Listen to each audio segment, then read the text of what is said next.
Perkenalkan diri saya dulu, dengan saya Hendy Setio Putro.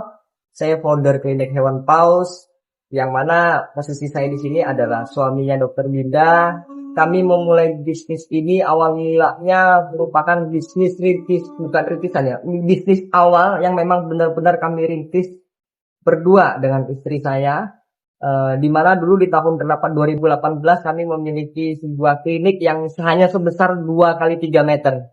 Dengan modal yang tidak begitu besar, yang modal sangat kecil sekali, sekitar 5 sampai 10 juta, dan itu sekarang alhamdulillah ternyata kita bisa memenuhi semua keinginan pasar, kita menyesuaikan apa permintaan pasar. Maka dari itu sampai sekarang ini di tahun 2023 ya seperti ini yang telah kami wujudkan.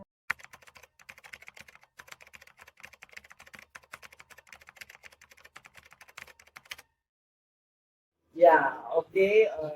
Pelayanan apa aja di klinik hewan ini sebenarnya kita bertahap ya.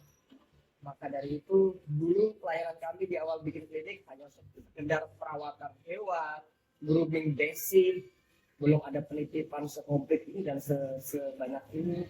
Dan pada akhirnya dengan perkembangan zaman terus dengan permintaan pelanggan yang jumlahnya banyak, kita akan menyesuaikan menjadi satu. Pada akhirnya kita sekarang sudah ada grooming yang kita tempatkan sendiri khusus. Habis itu pemeriksaan hewan, habis itu cek darah, laboratorium kita, habis itu ada USG dan segala macam untuk hal medisnya. Penitipan juga kita sudah sesuaikan, di mana di situ ada penitipan yang ekonomi sampai yang VIP sedang kita bangun dan tahap maintenance.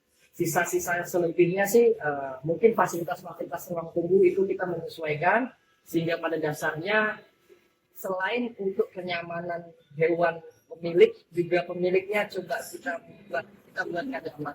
Nantinya di ruangan ini yang seperti dilihat di video ini, ruangan ini pada nantinya kita akan desain untuk fasilitas kenyamanan pelanggan. Nanti kita sediakan tempat duduk AC di sini untuk pelanggannya, serta ada minum. Mungkin kita sediakan dispenser, bisa bikin minum sendiri, teh atau kopi seperti itu.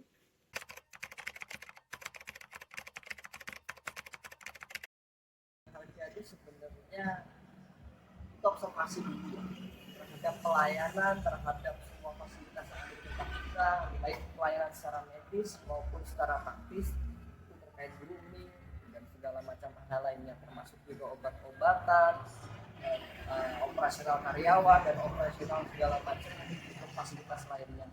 Jadi kita menimbang dan berimbang sehingga harga yang bisa kami tawarkan kepada pelanggan-pelanggan kami bisa bersaing dan bisa lebih kompetitif lagi.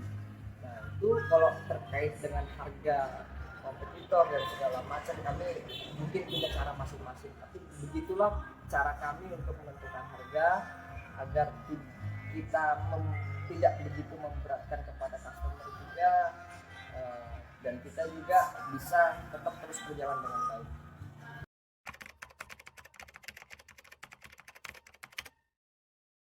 Bisnis itu saya yakin tidak pernah ada yang mulus begitu aja, langsung besar, langsung wah dan segala macam. Dibilang tantangan risiko pasti berdarah-darah ya. Hampir semua bisnis yang saya lihat, baik dari segi risiko dari intern sendiri, baik itu dari pegawai sendiri maupun dari eksternal, dari pelanggan itu sendiri.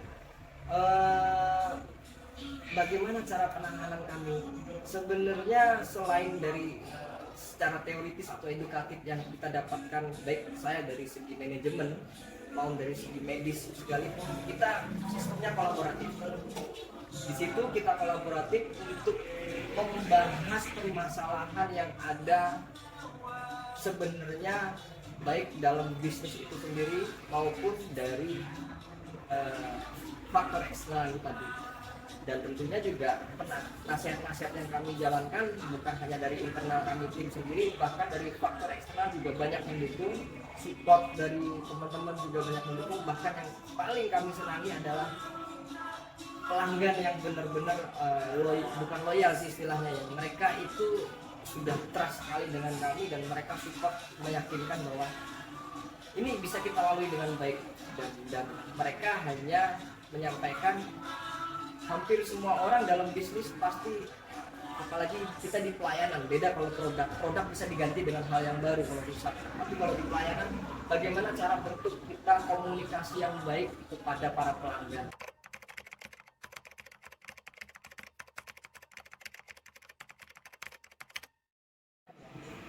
Jadi ini salah satu hal menarik yang pernah saya bahas juga dengan rektor Universitas Palangkaraya tentang membangun SDM kita di Palangkaraya. Kita nggak global bahasanya, cuman ini arahnya kita marketnya adalah Palangkaraya. Jadi bagaimana mengembangkan bisnis lokal di Palangkaraya, kita bangun SDM lokal kita yang baik. Jadi sifat inovatif tadi adalah bagaimana kita bisa mengamati bagaimana perilaku konsumen. Pada dasarnya bisnis itu kalau kita bisa melihat permintaan pasar, perilaku konsumen, kita bisa mengembangkan sesuai dengan keinginan dia, sehingga terjadilah klik keinginan konsumen dengan keinginan kita pribadi, itu jadi satu, jadi terpenuhilah keinginan konsumen dan kita tadi. Nah, kedepannya kami akan lebih banyak, sebenarnya kami di sini menerapkan pada setiap masukan dari konsumen maupun dari internal karyawan kami juga, masukan-masukan yang baik kami terima. Kami anggap itu bukan sebuah kritikan yang keras, tapi kami anggap sebuah kritik yang membangun, membuat klinik ini bisa lebih baik lagi, bisa lebih berkembang lagi. Karena jujur, perusahaan atau tempat usaha yang tidak bisa dikritik itu tidak akan bisa berkembang. Juga yang saya tanamkan untuk generasi muda sekarang, kami bilang jangan pernah menyerah, selalu berjuang. Tidak ada proses yang instan dalam hidup ini. Saya tidak membedakan antara generasi baby boomer, generasi X, generasi milenial dengan Z. Sebenarnya semua punya flow dengan kehidupan masing-masing. Tapi saya tekankan sekali lagi, mohon maaf, tidak ada yang instan dalam hidup ini. Bahkan kita bikin mie instan pun perlu proses. Memang harus komposisinya pas, harus kita ramu dengan baik, dan kita harus bisa menghargai sebuah proses. Pesan saya kepada generasi-generasi muda yang ingin berbisnis juga, berwirausaha, bulatkan tekad. Ini nasihat orang tua saya ya, nasihat orang tua mertua saya intinya. Bilang begini, bisnis itu tidak mudah, fluktuatif, naik turun. Seandainya kamu berbisnis dalam waktu 6 sampai 1 tahun atau bahkan 2 tahun kamu tidak berkembang dan itu jadinya non profit, maksudnya itu kita mengalami kerugian dan akhirnya kamu gulung tikar, lebih baik kamu jadi karyawan. Kenapa? Kamu akan membuang waktumu selama 6 bulan sampai 2 tahun hanya untuk hal yang tidak kamu senangi atau tidak kamu jalankan sesuai passion kamu. Mending jadi karyawan gitu. Jadi kalau memang jadi pengusaha, bulatkan tekad, hargai sebuah proses dan nikmati hasilnya. Jangan hanya lihat hasilnya, oh orang ini A, B, C sudah jadi segala macam. No, proses itu tidak akan mengkhianati hasil.